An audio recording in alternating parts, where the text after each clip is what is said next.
Welcome back, eSIM Studios podcast live stream episode number 213.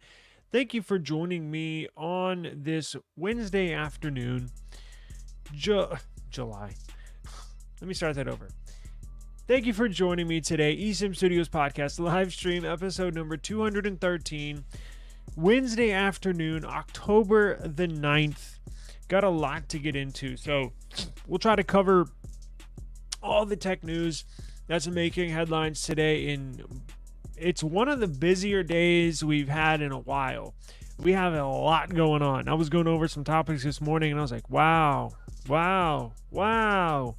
I mean, story on stories on stories, right? Stacks on stacks on stacks. So without further ado, if you miss this show, if you miss a story, one of the fine stories we got for you today, I'm streaming across multiple platforms: Twitter, Instagram, a number of YouTube channels, Twitch, which I've never even I created an account and apparently we're on Twitch, but whatever. Our home base is YouTube on the eSIM Studios YouTube channel. So head on over. If you miss a story, go to YouTube, search eSIM Studios. We will pop up. Also, you can catch us in audio form on any podcast platform in the world: Apple Podcasts, Spotify, Samsung Podcasts, iHeartRadio Music app, YouTube Music, Amazon Music. Wherever you listen to your podcast, search eSIM Studios. We will pop up. Okay, so we have very interesting news all across the board. We got Apple, big time Apple news. We got huge news from Apple. We have OnePlus news. We have Snapdragon news, Qualcomm Snapdragon news. We have MediaTek news, Dimensity news, Google news. I'm not even sure we'll get through everything. But let's start with the Apple news. Now, don't worry, Android fans. I'm not turning into an Apple fanboy, but let's face it, whether you like Apple or not, I'm on the not side, but whether you like them or not, it is a fact they are the biggest tech company in the world. So when they make headlines, we're going to have to cover it. So we have two big stories in regards to Apple. So we've discussed a lot about the new Apple iPhone 17, 17 Pro. Do I have a cold? No. You would think I have a cold. I've been accused in the past of being on coke while I do this, and that is not true. I live in South Texas. If you look at our allergy report, if you look up San Antonio, Texas allergy report, it's insane. Honestly, I'm going to move at some point here in the next few years. I can't. My nose is stopped up, unfortunately, because of allergies. Last couple of weeks, my eyes have been real red and itchy. So, no, I don't have a cold. No, I'm not on drugs. It's the allergies out here. So I do apologize. I'll try to get through it as best as possible. But thank you for joining us. Daniel, what's going on, brother? I always appreciate it. So Apple. We've discussed a lot about the iPhone 17 Air, right? It's a new razor thin iPhone that they're going to push out the Plus model, and there will be no iPhone 17 Plus. They're going to push the Plus model out and insert the iPhone 17 Air. That sucker will be sold out for months upon months upon months when they release it next year. And we know they're going to come out with an iPhone flip with the 18 series, but we have a sneak peek at one of the other models, one of the other devices. Now, it's probably not a big surprise to many people as far as what it will look like, right? I mean, when you talk about iPhone, they all look the same, dating back to 5 or 6 years. Now, the iPhone 17 Air, again, going to be razor thin, will look considerably different from anything we've seen from Apple. It's going to have a camera bar across the top, right? Not in the triangular module that they have right now currently. So that will start to look different. The flip obviously is going to be completely different. But unfortunately, I have something that's not necessarily a new design change, but we do have new colors. So I know Apple caught a lot of flack for introducing the really cool, neat looking colors, the bold looking colors on the base models, right? The iPhone 16 and 16 Plus got all the cool, bold colors, right? While the 16 Pro and the 16 Pro Max got pretty bland, right? Pretty bland colors. They introduced a new desert titanium, which basically looks like a gold color, quite frankly. But we got our sneak peek at the very first iPhone 17 Pro.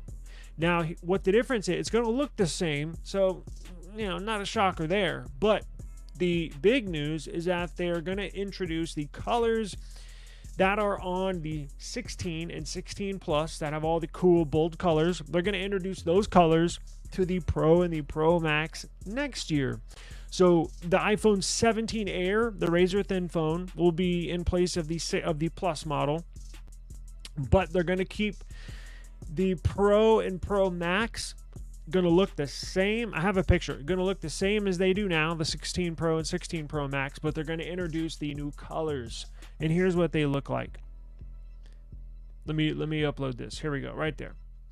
So there you have the iPhone 17 Pro in a teal, a light green, light blue, and dark green iPhone 17 Pro. Now, we don't know if there's going to be any more colors. These are just the ones that we've got at the moment. So they could introduce, they'll probably have the black, right? Because that's what I ordered, a black 17 Pro. Oh, Jesus Christ, a black 16 Pro Max. I think that gets here on the 15th. So I'm assuming they're going to keep a black. I'm assuming they're going to keep a white, possibly a natural titanium, but they are going to introduce, I'm assuming, we don't know for sure. I'm assuming that they're going to introduce I'm assuming they're going to keep the black and the white, possibly the natural, and then introduce some more colors here as well. Let me see if I got any more pics of these.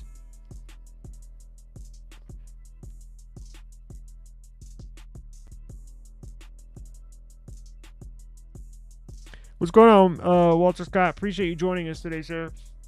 Thank you very much. I do not have any new colors available. This is all we got at the moment. So if you were holding out, if you did not upgrade this year, probably, maybe, possibly want to upgrade next year if you want to get some more colors, or if, quite frankly, if you're bored with the colors they got this year, they will introduce more bold colors, real colors, next year. I know the black in the desert titanium, and then they have a white and a kind of a silver color, which is their natural titanium. Didn't really introduce many colors. Google Pixel, the same thing this year. I wish they introduced. The only cool color, I don't know why they do this. All the cool colors are on the base model, like the Pixel 9, although I would never use or buy a pink phone, but Google with this Pixel series, they have a real, like a Pepto-Bismol type, really, really bold pink in the base model. And then they got really cool colors in the 9. Pixel 9 is where all the cool colors are at, and then the Pro and Pro XL are just basic colors. I don't know why they're doing this, but it is what it is. I don't know. You can buy a skin from D brand and choose your own color, right? Now, check this out. The other big news, Apple news making headlines today, and let me know how you feel about this, because I kind of am agreeing with Apple with this. Now, it hasn't been made official, but this is what they're talking about behind the scenes, behind closed doors, in the boardroom. And I agree with them. And don't let anybody tell you anything else. They copied nothing on this. They copied nothing. I know they brought it up in their boardroom discussions. Carl Pei was the first to make a big decision, and then Apple followed along. So here's what Apple is going to do. So, there's been a lot of talk on the AI, Apple Intelligence, with these new iPhone 16 series, right? Well, they were not on their phones at launch, and they're getting roasted.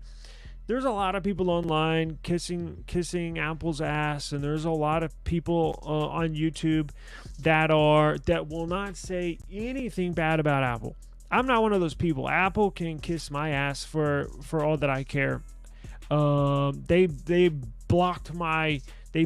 my original iCloud account because I'm assuming because I've haven't been talking that favorably about them, and I made that video about the Nothing messaging app where you can message iPhone users from a Nothing phone while still getting green bubbles, and all the messaging works and all that stuff before Apple adopted RCS.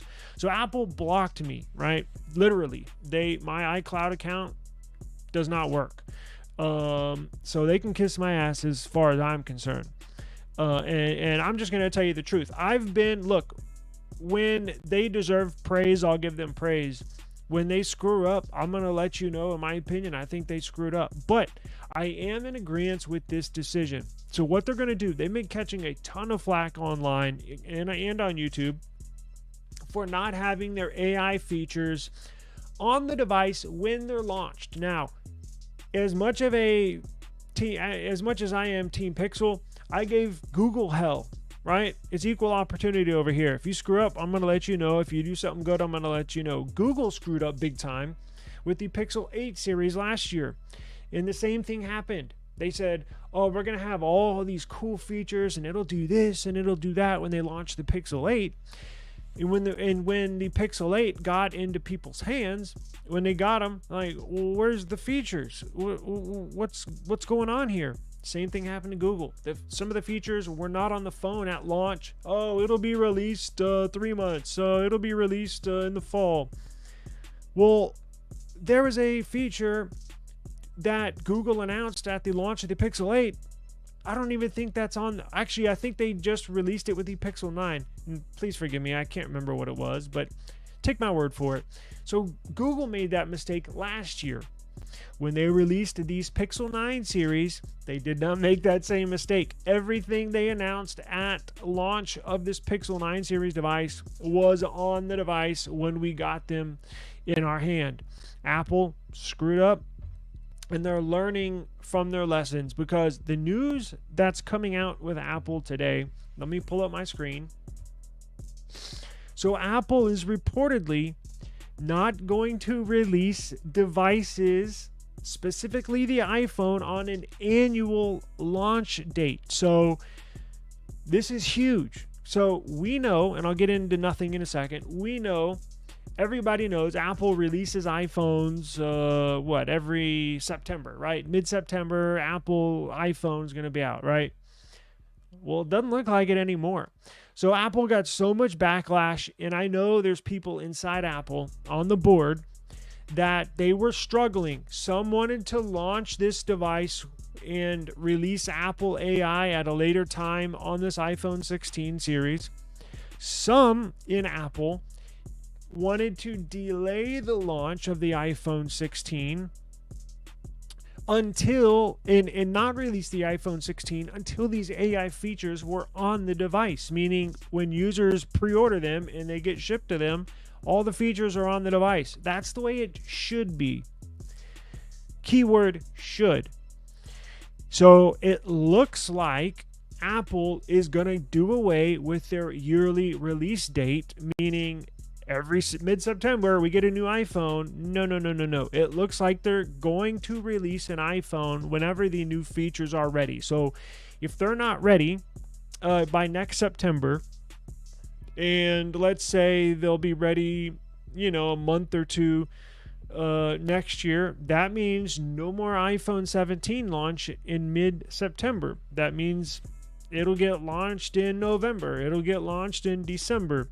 So they're going to do away with the yearly annual release schedule. Now, where does Nothing come in? The Nothing phones are phenomenal. If you're not familiar with them, here I have a Nothing phone here. I have a Nothing phone right here. Right, kind of. It's one of the Nothing Phone 2 looks like an iPhone, but it's very different, right? See-through back, awesome device. I just uploaded a video about it. So their flagship model, Nothing Phone 2, has been out for a year and a half. They were supposed to launch the Nothing Phone 3 in July. So then the Nothing Phone 2 came out July 2023. The Nothing Phone 3 was supposed to come out July 2024. Carl Pei, the owner of and the CEO of Nothing, made a statement saying, hey, look, we're not going to release the Nothing Phone 3 right now. And we're not going to release it until the AI features that we have implemented on this Nothing Phone 3, we're not going to release it until those AI features and everything is ready to go. And I'm actually surprised we have not seen any leaks yet. I would have guaranteed you we would have seen something at least by now or by the end of the year, and we still might. We still got a couple months left, but Apple's, it looks like, is going to take that same approach. So this shouldn't be, I'm not shocked by the decision that Apple is going to do away with a yearly release schedule. I'm kind of surprised but not shocked, right? Because Nothing did this first, and I agree. I 100% agree. If something is not ready, don't release it to the public. Because look, these things are expensive as hell. $1,000 for a phone, and there's people like me, people like Daniel in the chat, a lot of other people, a lot of other followers and subscribers of mine upgrade yearly. Every time a new phone comes out, boom, we get it. That's a lot of money we're shelling out. And look, I've only had a few devices sent to me. I'm still buying the majority of my devices with my own money. You see what I'm saying? Like, and so are you, right? So is the viewer. These are super expensive. Don't ship these to us. Don't release them if all the features that you're claiming this new device to have, do not release it. Do not ship it until it's ready, because it's a huge bummer when we get these in our hands and we're like, well, where's this? Where's that? You know, I'm a sucker for I can't tell you how many times in the past I'm like, nah, I'm not going to upgrade. I'm going to keep this phone, I think, for maybe another 6 months or maybe another year. I'm not going to upgrade. It's just the same phone. And then you watch the keynote or the launch, and you're like, whoa. And they're like, and it can do this, and it can do that, and it can do all this. And I'm sitting there like, whoa, that is so badass. Okay, I changed my mind. I'm going to buy it. You know, I'm a sucker for that stuff, but it is what it is. This technology stuff is my little splurge. I'm not, I was big into cars. Anyways, they get me every time. I just wish they would not, either don't tell us it's going to have these features and then ship it to us without telling us the features, and then at a later point after we have the new device, a couple months down the road, then make an announcement and say, oh, look, we're going to release this for your phone and the update is available now. I would rather them do that or not release it at all until it's ready than tell us at launch, oh, it's got this, it's got blah, blah, blah, blah, blah, blah, and then we get them like, what the hell's going on? You know, it makes you want to return it. It's a very expensive hobby. Very.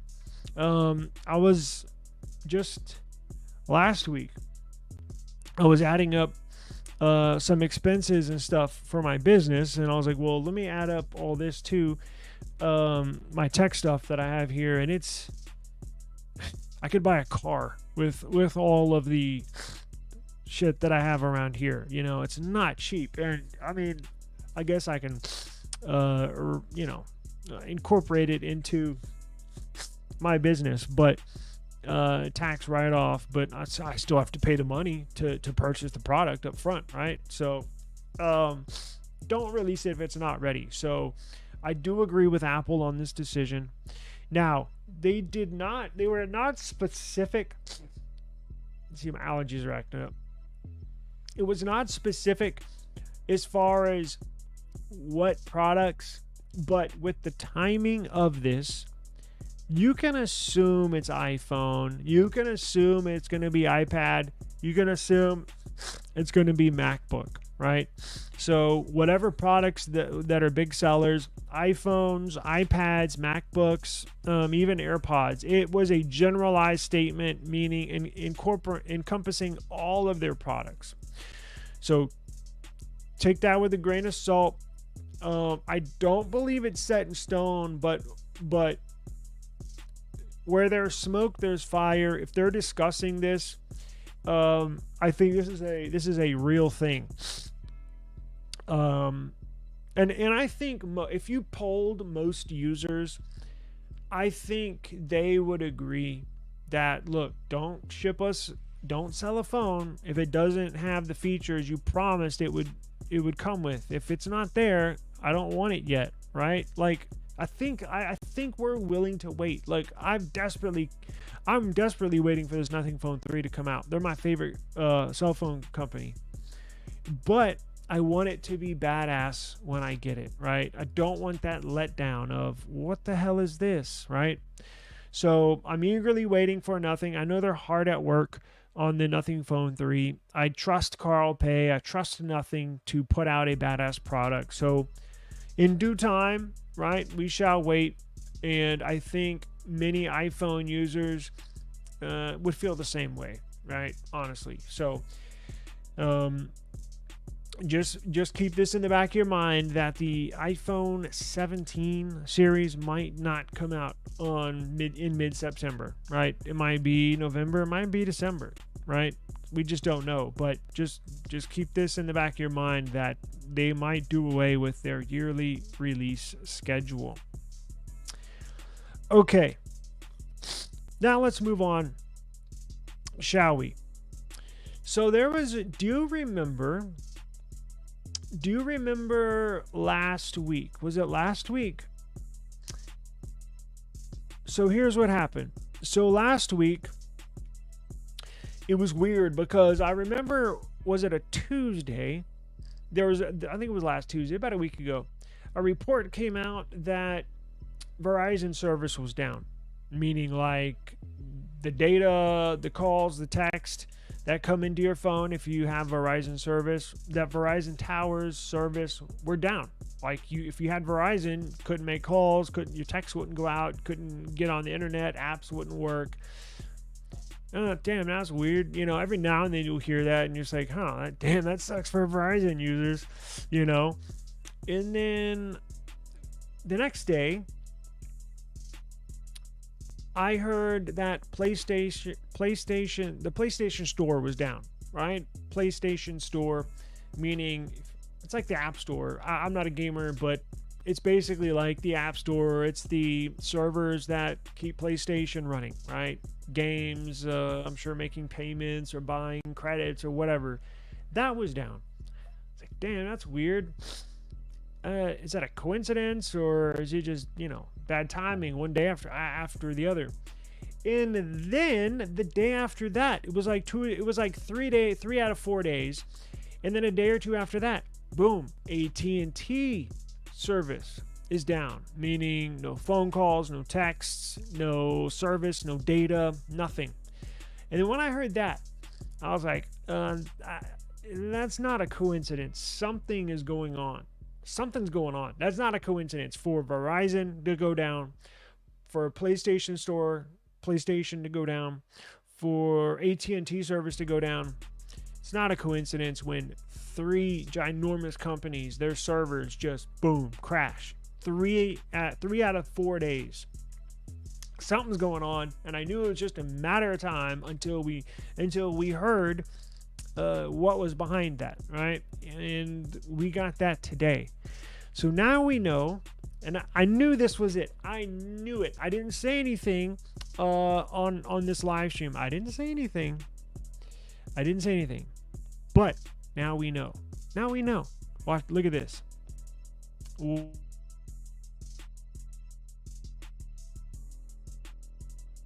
is breaking up. Ah, they must have hacked me. Shit. They must have got me.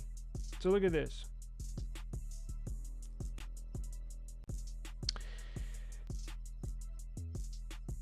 Hackers. There we go.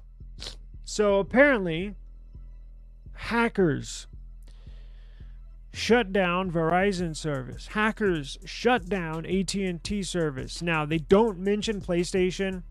I can guarantee you it was hackers. Remember, these hackers don't like Sony because they famously made fun of China, North Korea.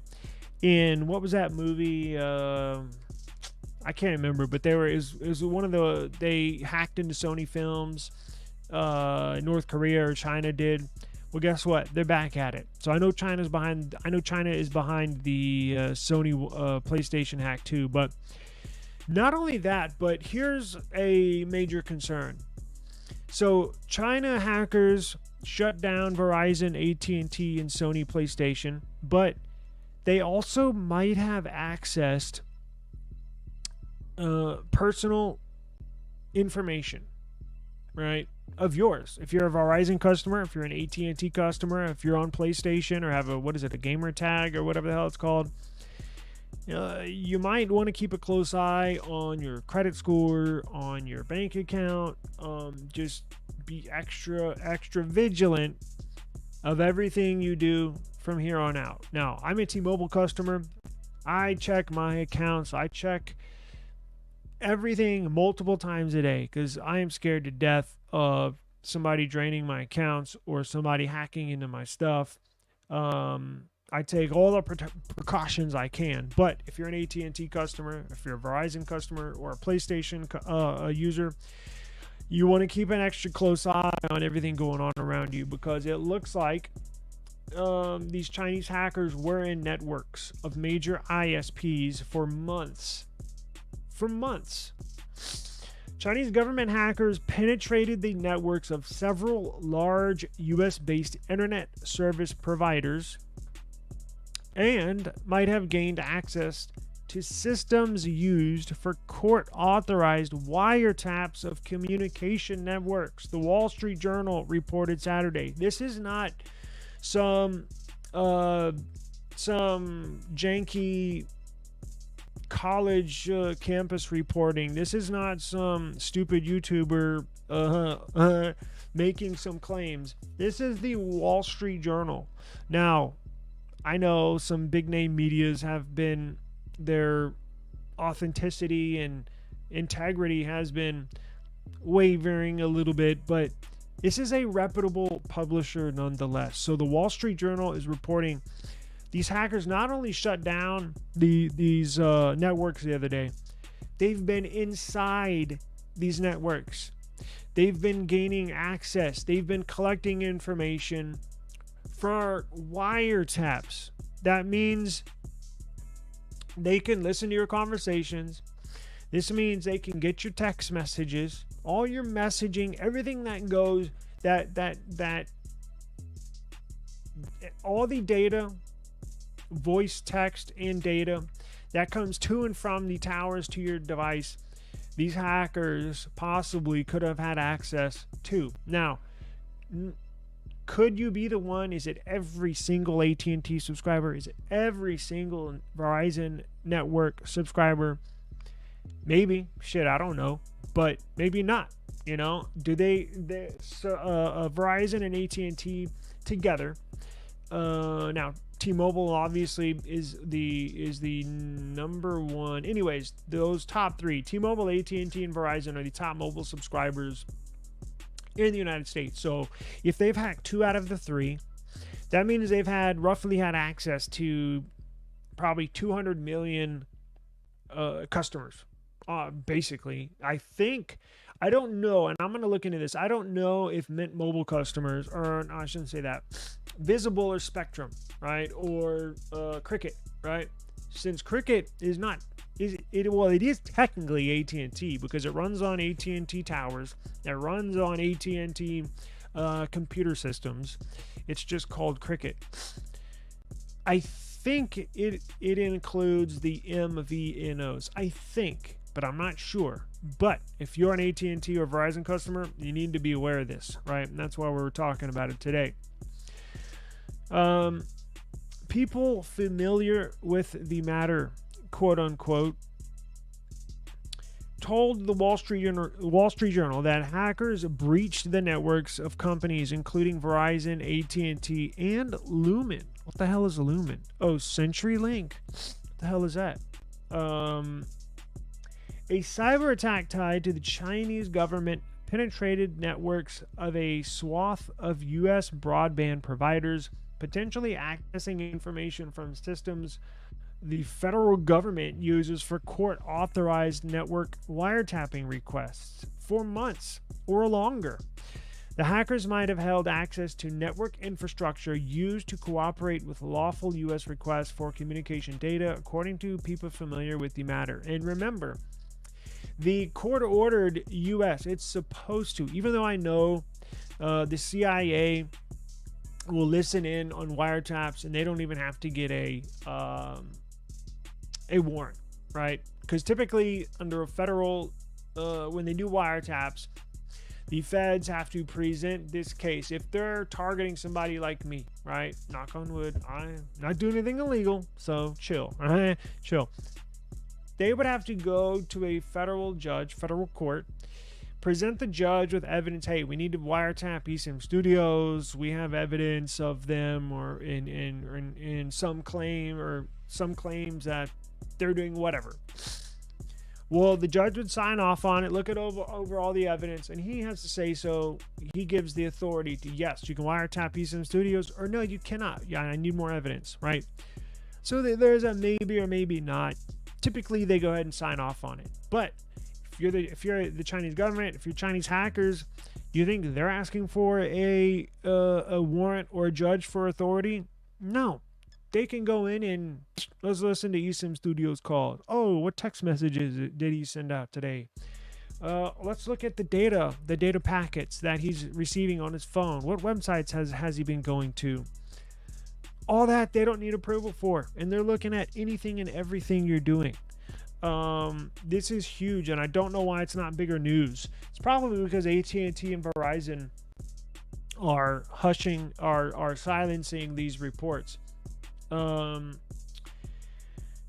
These attackers also had access to other tranches of more generic internet traffic, according to Wall Street Journal sources. The attack is being attributed to a Chinese hacking group called Salt Typhoon.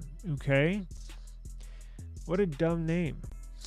The Washington Post reported on the hacking campaign yesterday, describing it as an audacious espionage operation likely aimed in part at discovering the Chinese targets of American surveillance. The Post report attributed the information to the U.S. government officials and said an investigation by the FBI, other intelligence agencies, and the Department of Homeland Security. It is in the early stages. The Post report said there are indications that China's Ministry of State Security is involved in the attacks. So this goes all the way up to the highest levels, not only to the U.S. government, CIA, right? I'm sure they're looking into it, or I'm sure they've been aware. If we're just finding this out, our government has been aware of this for a while, right? It's just the publications got the word of it and then wrote a big article on it. Right? And this goes up to the highest levels of the U.S. government. This goes to the highest levels of the Chinese government because they're involved with the hacking. Remember, China is a communist country. If you own and or start a business in China, you have to let the government in on what you're doing, meaning your whereabouts, the money, the revenue you're bringing in, because you have to give a large portion of that revenue to the government. And ultimately, they have say-so over your business, right? So companies like Alibaba, that's a Chinese-based. The long story about that I'm not going to get into. They're in and have say-so on whatever you do. Which I bring that up because Chinese government has say-so, veto power, whatever you want to call it, on this Salt Typhoon hacking group, right? I believe the Chinese government spearheaded this. I believe the Chinese government obviously funding this, obviously promoting it internally, because why wouldn't they, right? I'm not going to get into all the fake actors, Chinese fake actors that are here in America. And I don't want to veer too far off of this tech thing, but there's a lot of Chinese nationals in the United States that are working for the Chinese government. Actually, that are real spies. Like, not like James Bond style, right? Or Jason Bourne or Mission Impossible Tom Cruise type of spies, but they're spies that report back to the government, right? They report back. They get jobs at IBM. These Chinese nationals that are just over here on a work visa, they're getting jobs at high level companies and reporting information, specific information, back to China. In fact, there was a senator, I think in like Delaware or something. Her aide got arrested a couple months ago for being a spy. So they're all over the place here. And China is probably spying more on us than we're spying on them, right? Although I know everybody's spying on everybody, but this is just another example, right? They tapped in to our wireless carriers. So technically, they could listen to every single conversation you've made. They could read every single text you send. They can look at all the sites you go to. Yeah, even those. Yes, those sites that you don't want anybody knowing. Yeah, guess what? Your husband or your wife might not know that you're going to those websites, but guess what? The Chinese government knows. So this is not a good thing. So Verizon has reportedly been working with the FBI. Verizon reportedly set up a war room at its facility in Ashburn, Virginia, where it is working with personnel from the FBI, Microsoft, Google. Hackers apparently extradited some data from Verizon networks by reconfiguring Cisco routers. Ooh, this doesn't sound good, said one current and one former U.S. official familiar with the matter. According to the Post, the fact that they were able to make changes in the routers without detection reflects the sophistication of the adversary, but also raises questions about Verizon's security posture, analysts said. Duh. This is how, not necessarily SIM swaps work, because that's more of a human, that's more of a person physically going into their servers and switching out SIM card EID numbers, right? Although these Chinese hackers are going in to Verizon networks, Verizon servers, and changing stuff in and tapping in, right? Because Verizon, what do you think Google does when law enforcement goes to Google? Hey, we need all these emails that eSIM Studio sent out. We think he's doing something nefarious or breaking the law somehow. We need all of we need access to his Gmail account. Well, they got to take that to a federal court, and then the federal judge has to sign off on that. Well, that would be the same thing that China's doing with Verizon and AT&T, except, again, they're not having to go to a court. They're not having to go to a judge. They're getting into Verizon servers, and they have full access to you. Both the Post and Wall Street Journal reports say it is possible that U.S. wiretapping systems were penetrated, but it hasn't yet been proven. There is some indication the lawful intercept system was targeted. A U.S. security official told the Post, one U.S. official told the Post that President Joe Biden was briefed about the breach. Whether the hackers got access to actual lists of federal surveillance targets or their communications, or what they might have taken, is not clear. officials said. Washington Post wrote, it is also not clear whether the subjects of the surveillance at issue were targeted in domestic criminal investigations or national security cases such as espionage, terrorism, or cybersecurity. So what they're saying is the government is not sure of who the Chinese hackers were targeting. Was it Chinese nationals that they wanted to keep a closer eye on? Maybe you've seen these spy movies, like in Mission Impossible, right? He works for the U.S. government, but he kind of goes rogue, right? Well, another way, let's say that was a Chinese spy. They kind of went rogue, and they weren't really sending in communication to China. Well, maybe China wants to take a closer look at where this spy went rogue, right? Maybe the U.S. government doesn't know who the Chinese hackers were basically targeting, right? Was it their own? Was it one of us? Was it regular citizens like you and I? They don't know yet, but just the fact that essentially they can spy on anybody at whenever they want to, whether it's you know what they probably did all the above. Knowing China, knowing how conniving they are, not the people, I'm talking about the government. Please let me be very 100% clear. I'm not targeting the people of China. This is the government that I'm kind of criticizing or explaining. This is the hackers. What was it? Salt Typhoon.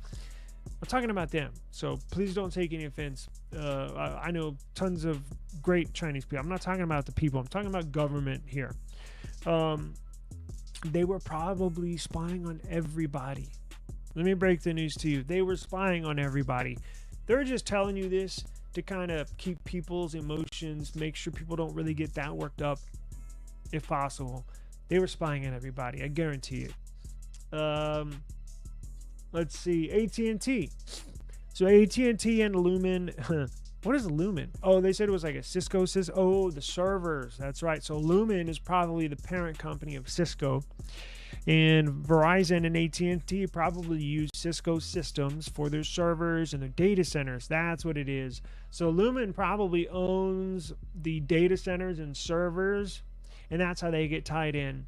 And then Verizon and AT&T, what do you know? I got a Verizon ad right up here in the top right.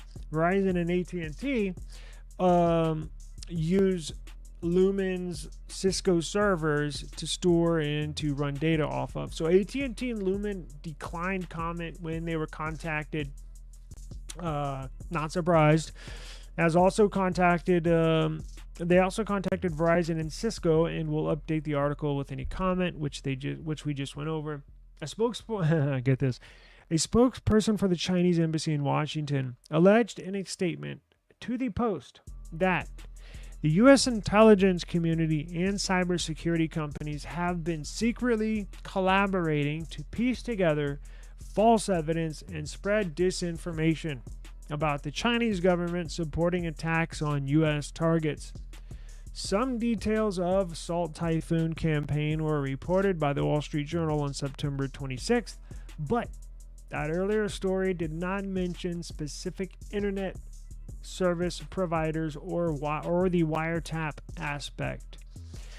So China's basically, the Chinese embassy in Washington is basically saying it's a load of crap.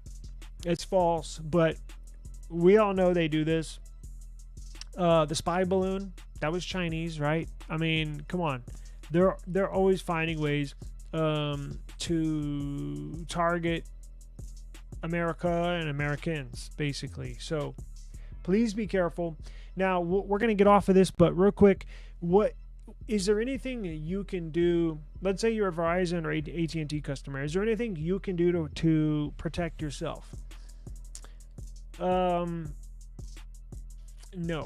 unfortunately, I don't believe so. Now, and I hate to say that, but I honestly don't think so, because they're doing this from the inside, right? It's like SIM swaps. There's a couple things you can do. Look, even if you run a VPN, still not going to matter. You know why? Because even though you're routing your data packets that you send off for your phone when you are on the internet, right? Or even in apps, how they work in the background. You can they send and receive data packets, right? Even though they are routed between like 2 or 3 different servers around the world, if you're using data, like if you're not in Wi-Fi, if you're not at home, if you're out at a park or you're at a movie theater, even though, and you have a VPN active, even though you have a VPN, it still has to get routed through Verizon or at&t servers for data, because that's what we're talking about here. You're just using the VPN is just going to a couple of different places, but it still ultimately has to go to and from the data servers, right? Because you're getting data service from Verizon or from AT&T. So I don't even think VPNs would work. I don't think the Tor network will work, which is Tor. The Tor network is basically what the darknet is run on. I don't think that would work. If you're on Wi-Fi, you could turn off your data from you could turn off your data if you have AT&T or Verizon. But if you're off of Wi-Fi, like at a theater or at a park, no, I don't think there's anything you can do. Now, you can get so you can drop AT&T or Verizon and get a company like Ifani. Now, Ifani, they're good at protecting you from a SIM swap, but this is not totally different, but kind of different. Remember, this is from the inside.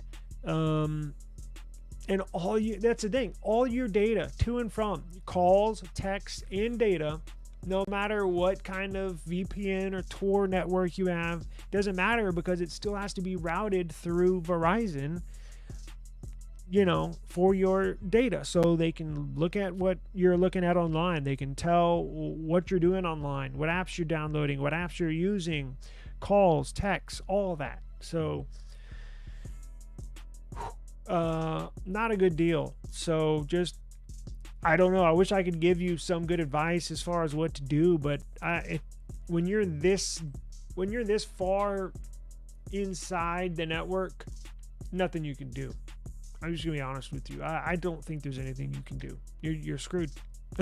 Honestly, I mean, all you can do is just hope they didn't look at your information. Now, good news is that it's like a needle in a haystack, because remember, with these 2 out of the 3 major service providers, you're talking about 200 million people. So what are the chances they're going to look just randomly at eSIM Studios ISP, right? Or they're going to look at me. What are the chances of that? 1 out of 200 million. It's probably same chances you have of winning the lottery, but still, there are still people they look at, right? So it's just luck of the draw. So I don't know. Stay tuned. All I can say is I promise you I will keep an eye on this story, and if any other information pops up, any more news comes to light, I'll promise to inform you and let you know, because this directly affects everybody, but especially in our world, right? The tech world, since this is kind of right up our alley. Stay tuned. Subscribe to eSIM Studios YouTube channel, and so you don't miss any news that comes from this story. I promise I will bring to your attention. So make sure you are subscribed to the channel so you get notified. That's a good thing about subscribing, is you will be notified of any new information or any more videos that I make on this topic, right? Now, do I have any more time? Okay. Check this out. I got a few more minutes. I had to get to this. So we know OnePlus is coming out with a new device, right? It's been a little too much time on that story, but it is what it is. So we all know OnePlus 13 is set to release this month. OnePlus 12, a badass device. I love it. OnePlus 13 is supposed to be even better in many ways, right? Now, we know the OnePlus 13 is going to get released early because, well, they basically said it. And, well, it kind of made sense because the CPU they were using in the OnePlus 12, where we assume they're going to use a Qualcomm Snapdragon for the OnePlus 13, the next generation, And that new CPU, the Snapdragon 8 Gen 4, is set to be released here in about a week. And just assumed that the OnePlus 13 was going to have this new Snapdragon 8 Gen 4. What if I told you that was incorrect? What would you think? What would your first initial thoughts be? Disbelief, right? You probably wouldn't believe me. Now, what if I said if that was half true, right? What if I told you it was going to have a Snapdragon CPU? But what if I told you it would have an even better CPU? Even better CPU than the 8 Gen 4? Yeah, even better than the 8 Gen 4. What would you do? Well, my head damn near exploded, because it looks like they're going to put an even better CPU than the 8 Gen 4. If that's possible, it's possible now. Let's check this out. You're not going to believe this story. All you OnePlus fans out here, you are going to be very excited after you see this. Check this out. Let me share this.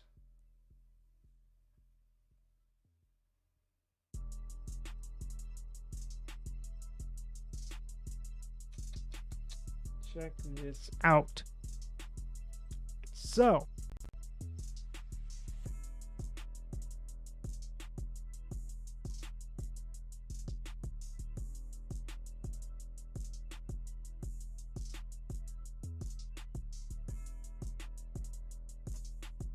sorry about that. Lost you there on the screen share. Look at this.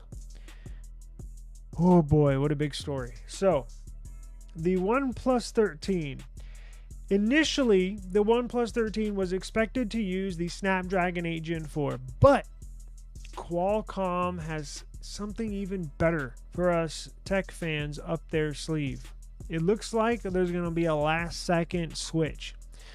Qualcomm's new Weibo post. Now, Weibo is going back to China. Is China's biggest social media app, basically, or platform. Is called Weibo.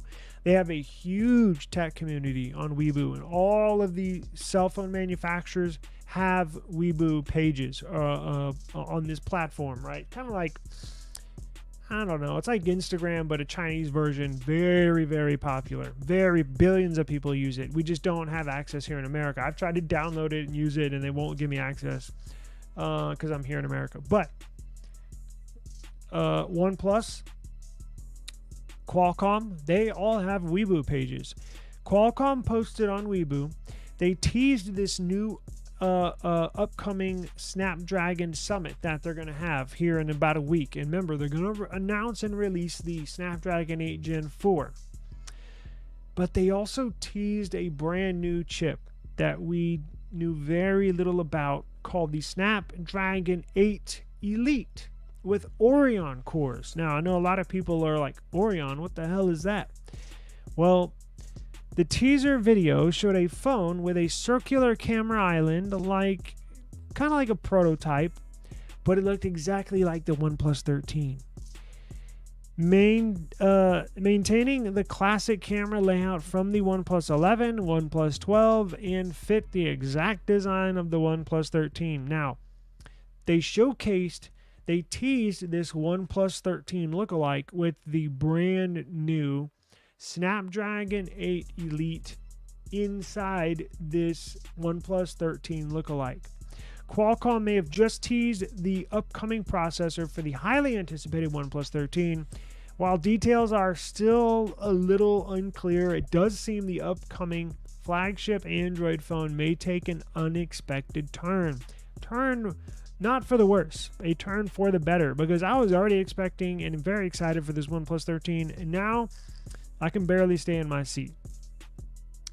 The OnePlus 13 was initially expected to draw its power from the upcoming Snapdragon 8 Gen 4, but with Qualcomm working on a new flagship chip, one that we've heard about but was not expected to be released until next year or a little later in the future, They're working on a brand new flagship CPU. This new chip, OnePlus might be rethinking its choice.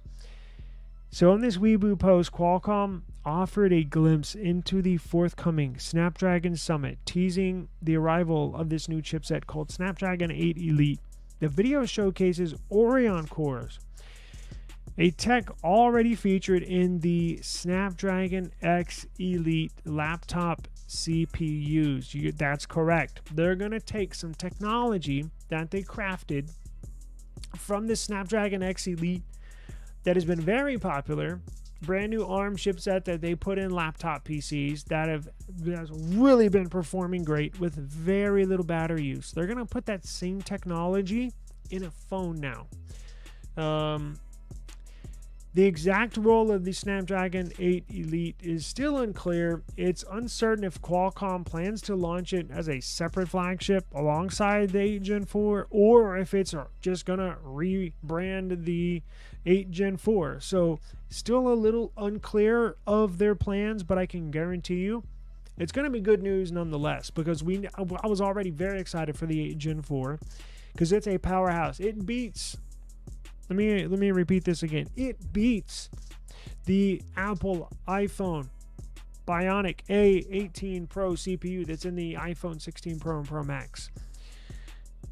I'm going to brag about that until next year. So this is going to be even more powerful. And the best part, this new 8 Elite CPU from Qualcomm, the best part is it's probably going to get outstanding battery life. I'm talking like it'll be the most powerful chip ever put in a mobile device, and you'll probably get like 2 days battery life out of it, right? But it's still a little unclear about what they're going to do. Are they actually going to use this Snapdragon 8 Elite CPU with these Oryon cores? Are they going to basically just name that the 8 Gen 4? But I don't think they would do that. They invested billions of dollars in R&D in the 8 Gen 4. So I don't think they're going to scrap the 8 Gen 4. I think they're still going to release that. I just think it might be an option for some of these companies to use this new 8 Elite, right, instead of the 8 Gen 4. Or they could, OnePlus 13 could be released with the 8 Gen 4. And then in a couple months release like a new updated model with the brand new Snapdragon 8 Elite. Again, still a little unclear, but stay tuned to the channel. I can guarantee you we're going to keep you up to date with this. Along with this teaser, and we'll look at the video in a second, along with this teaser featured a smartphone, circular camera island, yes, that looks just like the OnePlus 13. Leaker Digital Chat Station also hinted on Weibo that the OnePlus 13 could be the first smartphone to feature the 8 Elite chipset. The smartphone, the OnePlus 13, is going to sport a 6.82-inch LTPO OLED display, 2K resolution, 120 Hz refresh rate, all that blah, blah, blah, blah, blah. We already know the specs, right? It's going to have a triple 50 megapixel setup on the back, periscope lenses, ultra wides, 3x optical zoom, all that. So here's what the OnePlus 13 looks like. I guess that's the OnePlus 12, but it'll look similar. Now let's look at this video real quick, right? Where is this video?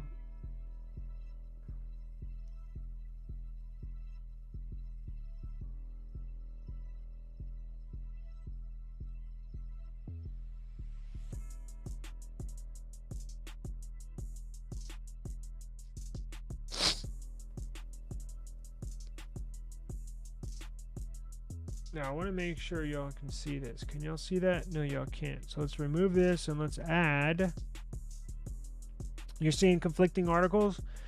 Some say rename to Snapdragon 8 Elite and Ultra. Others say separate lineup. Yeah, and that's the thing. If you ask me what I'm thinking, well, look, they got to be two separate chipsets, because we know the 8 Gen 4 does not have the Oryon cores, right? I'm thinking it could be true, but I believe it's highly unlikely Qualcomm invests billions of dollars in designing these, testing these, research and development, right? but they're designing and developing two separate chips, right? The 8 Gen 4 and then the 8 Elite. They have different core sets, different foundations, different structures. I don't think they would just basically rebrand the 8 Gen 4, the 8 Elite, and then what are they going to do with the 8 Elite? I think these are two separate chipsets, and I think they're going to release two separate chipsets, basically. I don't think they're going to rebrand anything. I think they are going to release them two separate chipsets, right? I don't know if these manufacturers, because here's the thing, Qualcomm could tell OnePlus and could tell Samsung, hey, we got this new 8 Elite over here with the Orion cores. It's probably going to be more expensive. I can tell you that, per chip. They probably call Samsung, get in touch with the OnePlus and whoever, Xiaomi, and say, hey, you can have this 8 Gen 4 over here, or we get this new 8 Elite with these new Orion cores. And it's your choice. What do you want to do, right? I think that's how they're going to play it. I don't know, obviously. And look, I'm just going off the information we know. Well, I don't have all the info, but I just don't see them scrapping hundreds of millions of dollars, if not billions of dollars, in research and development and time, right? Time. Developing these two chipsets and then just hopping one name over to the other, unless they do that and then rename the Orion cores something else, right? Like you said, the Ultra, right? They could do that. So I guess renaming is possible as long as they continue to sell both of these to these manufacturers. Let me look at this. Let's check out this video real quick. Let's see here. Save the best story for last. All right, check this out. Where are we at? All right, let's go. 27 seconds long. I'm going to remove me from the view and play this so we get a full screen.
And there you have it. Interesting thing is it did say 1022 and 1024. So it looks like that would be, well, that'd be October. So it looks like it's going to be released on October 22nd or October 24th. So we'll have to wait and see what's going on, brother. About to end it out right here. Looks like everybody done left. So anyways, stay tuned. Get subscribed to the eSIM Studios YouTube channel. I'm going to keep a very close eye on this story and see what they're going to do. But very exciting nonetheless. It looks like we got a surprise on the way. Even more powerful mobile CPU chipset. So, man, future looks bright for these Android devices. Because imagine if Samsung scrapped. You know what? I was thinking, I would be happy if they went all MediaTek in the Dimensity 9400 in the whole lineup. I would be happy with that. Or what if they went MediaTek Dimensity 9400 in the S25, And then the S25 Plus, they went like Snapdragon 8 Gen 4. And what if they did the S25 Ultra in this new Snapdragon 8 Elite with these Orion cores in the S25 Ultra? That would be badass. So nonetheless, it looks like we're going to have some very, very powerful CPUs here in our mobile devices this upcoming year. So absolutely cannot wait. We'll get the word here soon, right? The announcement is, a week or two away. So get subscribed to eSIM Studios, and I will keep you up to date on everything. Thank you for joining me today. I really appreciate the time. Went a little bit over, but it's all good. We got a lot of stories today. I'm going to release these as individual videos. I'm going to upload these here this afternoon. So if you missed anything, sit tight. You can catch the replay if you can't wait. But I'm going to upload these as individual videos so you can check out each story individually. Thank you for joining me. I really appreciate it, guys. And as always, please stay safe, and I will see you tomorrow. Peace out.